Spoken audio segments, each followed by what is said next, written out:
To our new class mission university के इस channel पे आपका स्वागत है। जैसा कि हम लोगों ने 3 चैप्टर कंप्लीट कर लिए थे, आज ये आपका चौथा चैप्टर है प्रतिस्पर्धा बाजार के नाम से। तो आज हम लोग इसको पढ़ेंगे। तो पढ़ते हैं इसको। चलो कि पूर्ण प्रतिस्पर्धी बाजार एक ऐसा बाजार है जहाँ फर्म तथा उपभोक्ता पर्याप्त मात्रा में होते हैं। प्रत्येक फर्म द्वारा विक्रय की मात्रा फर्मों के सम्मिलित कुल निर्गत की तुलना में नगण्य होती है। उत्पादक अपनी वस्तु का उत्पादन करने अथवा बंद करने के लिए स्वतंत्र होता है। किसी उत्पादक द्वारा उत्पादित निर्गम अन्य फर्म द्वारा उत्पादित निर्गम में अधिक अंतर नहीं होता है। उत्पादक तथा उपभोक्ता दोनों को आगत निर्गत तथा उनकी कीमतों की जानकारी होती है। इस अध्याय में हम एकाधिकारी प्रतिस्पर्धा और अल्पाधिकारी बाजार संरचना का अध्ययन करेंगे। वस्तु बाजार में सामान्य एकाधिकार बाजार में किसी वस्तु का एक ही विक्रेता होता है। वह एक ऐसा उत्पाद बनाता या बेचता है जिनका कोई निकटतम प्रतिस्थापन नहीं होता, जैसे रेलवे पर सरकार का एकाधिकार है। सामान्य एकाधिकार की विशेषताएं निम्न प्रकार हैं। एकल विक्रेता तथा बहुसंख्यक क्रेता, फर्मों को प्रवेश पर भारी प्रतिबंध, निकटतम स्थापन की अनुपस्थिति, कीमत पर पूर्ण नियंत्रण, कीमत विभेदीकरण की संभावना। अब यहाँ पे आपको बताया गया है कि अनेक उत्पादक बाजार में अपने विक्रय स्तर को बढ़ाने के लिए एक दूसरे से प्रतिस्पर्धा करते हैं, जबकि व्यक्तिगत फर्म जैसे किसान आपस में प्रतिस्पर्धा नहीं करते। ऐसा इसलिए क्योंकि बड़े उत्पादकों के पास बाजार कीमत को प्रभावित करने की पर्याप्त शक्ति है, जबकि किसान के पास नहीं। प्रतिस्पर्धी व्यवहार तथा प्रतिस्पर्धी बाजार संरचना सामान्यतः व्युत्क्रमानुपातिक होती है। यदि बाजार संरचना अधिक प्रतिस्पर्धी होती है तो फर्मों का व्यवहार कम प्रतिस्पर्धी होता है। अब यहाँ पे वक्र दिया हुआ है, तो वक्र से आपको अभी फ़िलहाल तो कोई लेना देना नहीं, एग्ज़ाम में वो आता नहीं है, तभी मैं पढ़ाती नहीं हूँ इसको।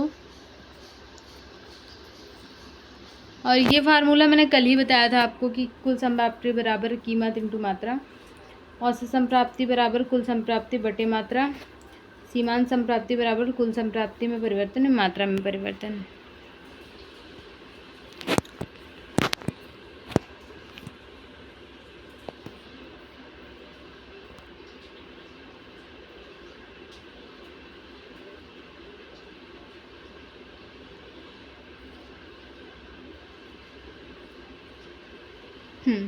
एकाधिकारी फर्म का अल्पकालीन संतुलन। पूर्ण प्रतिस्पर्धा में एकाधिकारी फर्म को अधिकतम लाभ कमाने वाली संस्था माना जाता है।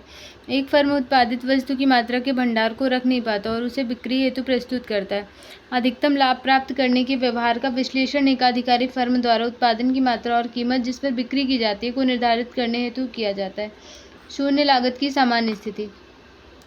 उदाहरण, माना किसी गांव में पीने का पानी का एकमात्र स्रोत है। सभी ग्रामीण इसी स्रोत से पानी लेते हैं। इस स्रोत का स्वामी पानी का मूल्य वसूल करता है और वह बिना मूल्य के स्रोत से पानी लेने वाले को रोकने का सामर्थ्य रखता है। इस स्रोत से ग्रामीण स्वयं पानी निकालते हैं और भुगतान करके ले जाते हैं।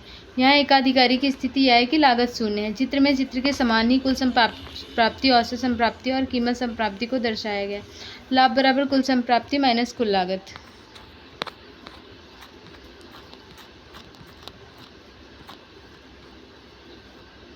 कुल संप्राप्ति बराबर औसत संप्राप्ति एवं बिक्री की मात्रा।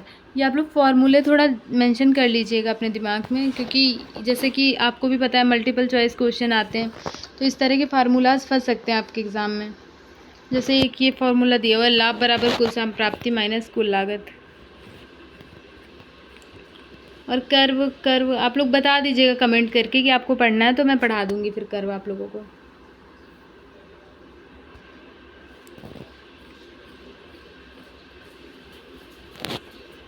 निर्गत एकाधिकार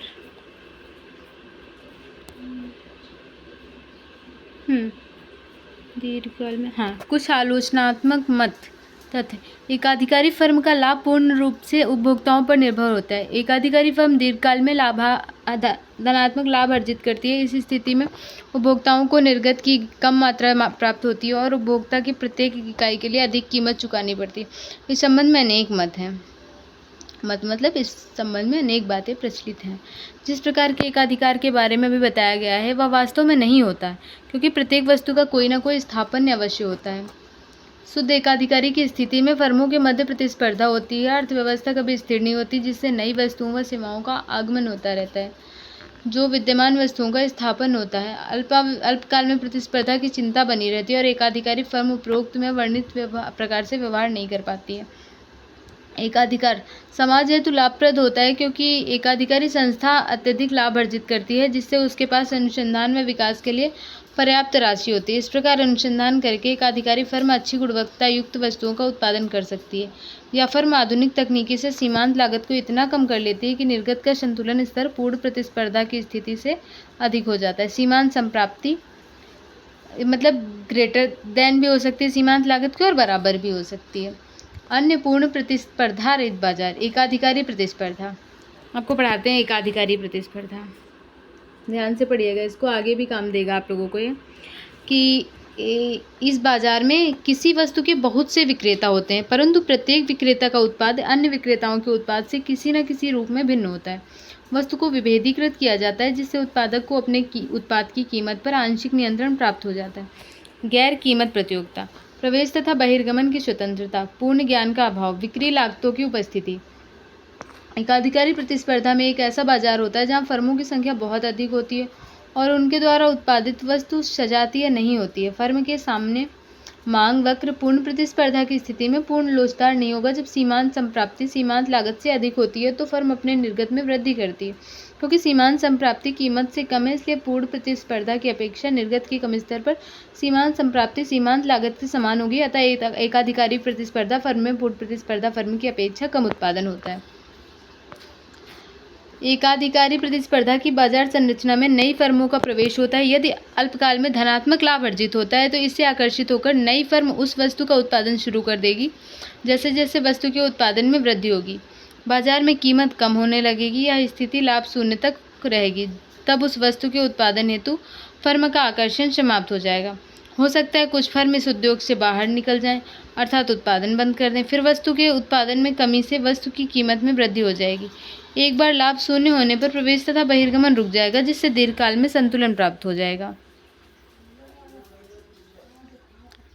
अब यहाँ पे दी हुई आपको कि मतलब जो अल्पाधिकार होता है उसमें फर्म कैसे व्यवहार करती है।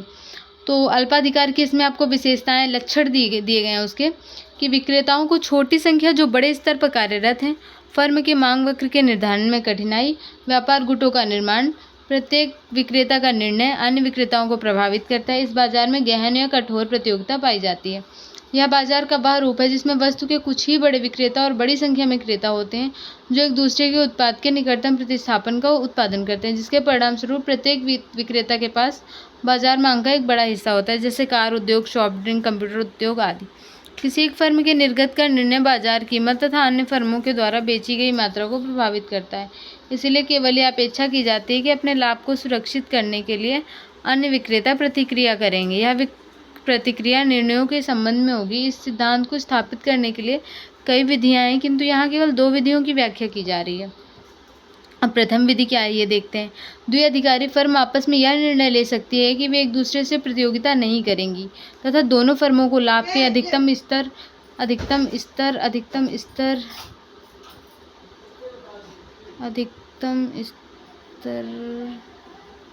पर ले जाने का पूरा प्रयास करेगी।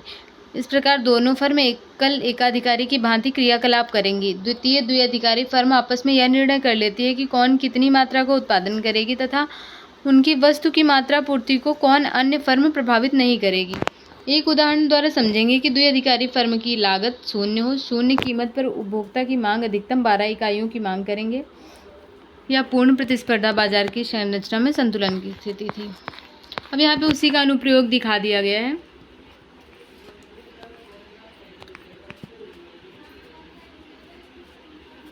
अब कुछ अभ्यास प्रश्न कर लेते हैं हम लोग। पहला क्वेश्चन है कि एक विशेषता जो कि अल्पाधिकारी उद्योग की विशिष्टता नहीं है। तो ऑप्शंस दिए हुए क्षैतिज मांग वक्र, मूल्य निर्धारण, गैर मूल्य प्रतिस्पर्धा के लिए बहुत अधिक मांग, तो उद्योगों में कम संख्या में फर्में। तो इसमें आपका आंसर हो जाएगा क्षैतिज मांग वक्र। एकाधिकारी एक मूल्य है, एकाधिकारी एक निर्माता मूल्य है। अरे यार ये क्या हो रहा है,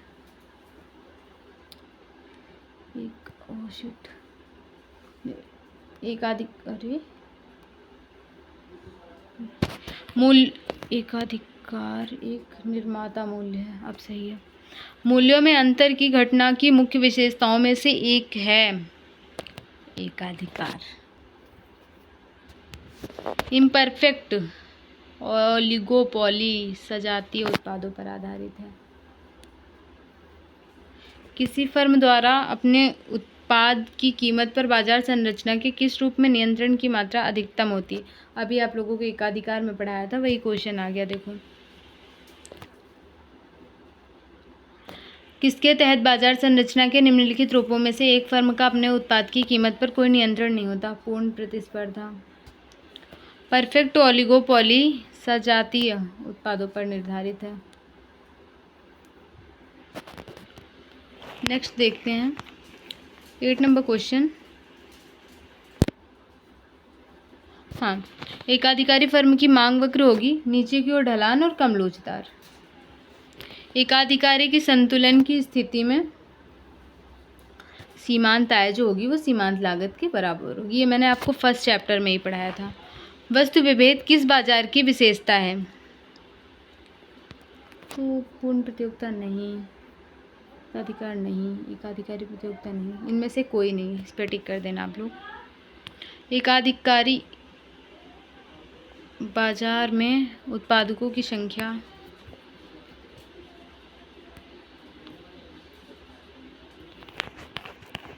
10 नंबर डी सही तो है।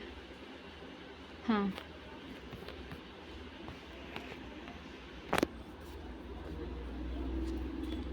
इल 10 तक हो गया है ना, अब 11 पे आते हैं। एकाधिकारी बाजार में उत्पादकों की संख्या होती है केवल एक। क्वेश्चन में पता चल रहा है। एकाधिकारी प्रतिस्पर्धा में औसत आय वक्र होता है, लोचदार होता है वो। ये क्या है? मांग वक्र की लोच उस बिंदु पर होती है जहां कीमत लोच इकाई से अधिक होती है। तो इसी तरह जुड़े रहिए, अगला वीडियो भी प्रोवाइड किया जाएगा आप लोगों को, और बस चैनल के साथ जुड़े रहिए आप लोग। और तैयारी कराई जा रही है, सर लोग भी देखिए कितनी मेहनत कर रहे हैं आपके लिए। Thank you so much.